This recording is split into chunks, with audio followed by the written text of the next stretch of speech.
Wolves are considered two things: a menace and a necessary part of the environment.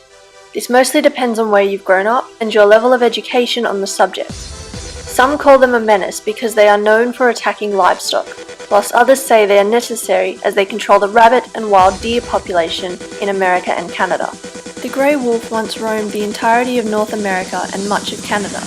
However, in the 1900s, the grey wolf was hunted to near extinction, their ranges diminished to far less than ever before. These maps show the loss of these ranges and how wolves have slowly been able to reclaim them with the help of the Endangered Species Act. In 2013, debate was still ongoing as to whether the grey wolf in America should remain on the endangered species list. Many individuals of the public were outraged at this suggestion, claiming that the grey wolf was nowhere near fully recovered, but others supported the removal of the species from the list. But are they correct in their assumptions? Is their knowledge extensive enough that these people have made an informed decision? We must call into question the reliability of these sources and their opinions. Experts appear divided as to whether the grey wolf should remain on the endangered species list. Dr. White had this to say: "Wolves are very important to the ecosystem. Without them, deer populations in particular would grow and become even more of a problem. In protecting the wolves, we're protecting ourselves from being overrun by deer." Meanwhile, others believe that wolves have reached large enough numbers to warrant the delisting, including the United States Fish and Wildlife Service. The United States Fish and Wildlife Service believes that the grey wolf has recovered enough that its ranking on the endangered species list can be removed. Everyone, of course, has their own reasons for their opinions.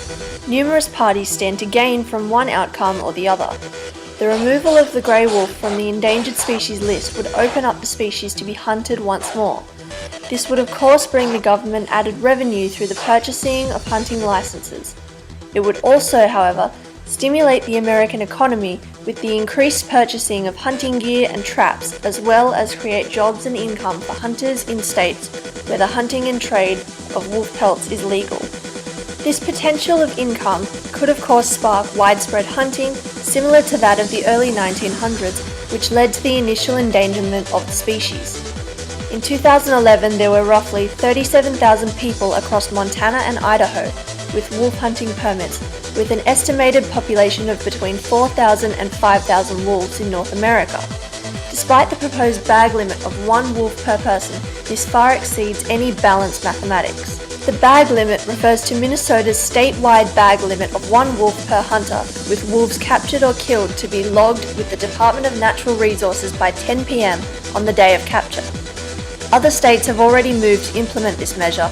Whilst this does sound promising, there is also the likelihood for a black market to crop up for the trade of illegally trapped wolves. In 2011, the motion was passed to delist the wolf in Idaho and Minnesota.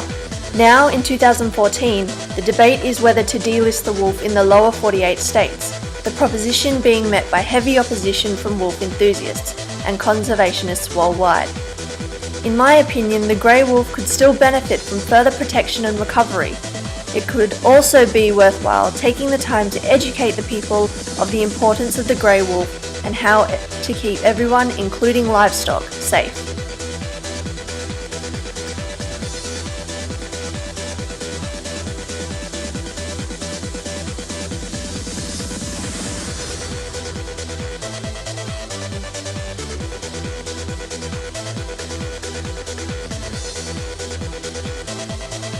It is important to remember that all species play a role in the circle of life, and that to remove one species is to potentially cause a negative effect on others and the surrounding environment. In the end, it is your decision as to whether you believe the wolves should be considered endangered.